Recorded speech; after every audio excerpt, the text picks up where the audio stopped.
सुप्रभातम। आज हम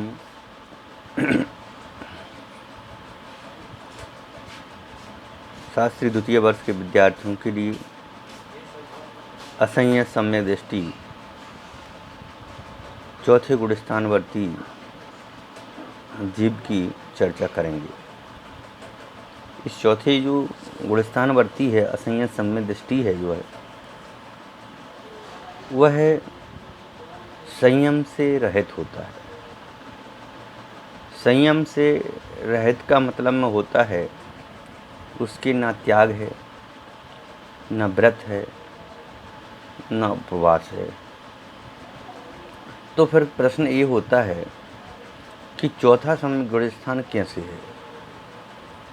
देखो, असंयत का मतलब यहाँ बहुत स्पष्ट है। उसके जो उपवास, व्रत, त्याग आदि हैं वह दिखाने के मात्र हैं नहीं, आचरण में नहीं है। एक होता है आचरण में होना और एक का नाम है क्रिया का होना।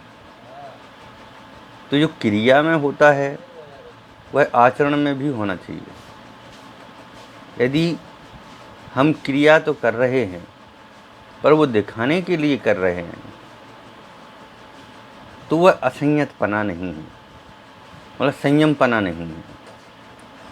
तो संयम जो है वह निश्चय की दृष्टि में जब अपन रखते हैं, व्यवहार दो प्रकार के होते हैं। एक होता है निश्चय व्यवहार, निश्चय, और दूसरा होता है व्यवहार।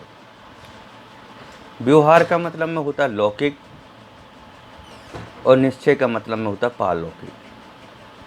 जो क्रिया पारलौकिक रूप से की जाती है, जो क्रिया अपनी आत्मशुद्धि के अभिप्राय पूर्वक की जाती है, उसका तो नाम है संयम। और जो क्रिया केवल संसार के लिए होती है उसका नाम है असंयम। तो आज हम देख रहे हैं असंयत सम्यक दृष्टि चौथे गुणस्थानवर्ती। यह व्यवहार की क्रिया करता है पर अभी यह अपने आप में पूर्णता को प्राप्त नहीं हुआ, मतलब अपनी आत्मा को अभी वह पूर्ण रूप से नहीं जान रहा है। असंयत सम्यक दृष्टि वो ही कहलाते हैं। इस गुणस्थानवर्ती जीव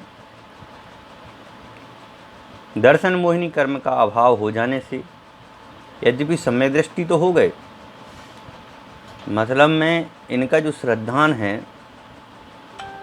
वह श्रद्धान तो सम्यक हो गया है, किंतु चारित्र मोहिनी के उदयवश संयम अंगीकार नहीं कर पाते कि जितनी हमें शुद्धि रखना चाहिए उतनी शुद्धि नहीं रख पाते हैं। फिर भी दृष्टि में समीचीनता आ जाने के कारण से सम्यक दृष्टि के सभी आवश्यक गुण उनमें प्रकट हो जाते हैं। फिर भी कह रहे हैं कि जो संयम दृष्टि गुणस्थानवर्ती जो जीव है, उस जीव के सारे आधारभूत जितने भी चाहिए वह सारे के सारे प्रकट हो गए हैं, इसलिए इसको असंयत सम्यक दृष्टि जीव कहते हैं। इसके बाद आप देख रहे हैं संयता संयत। संयता संयत का मतलब क्या है कि संयम भी है और असंयम भी है, या कहें इसको देशव्रत गुणस्थान भी कहते हैं। कि यह अभी श्रावक है, अभी यह मुनि अवस्था को प्राप्त नहीं है।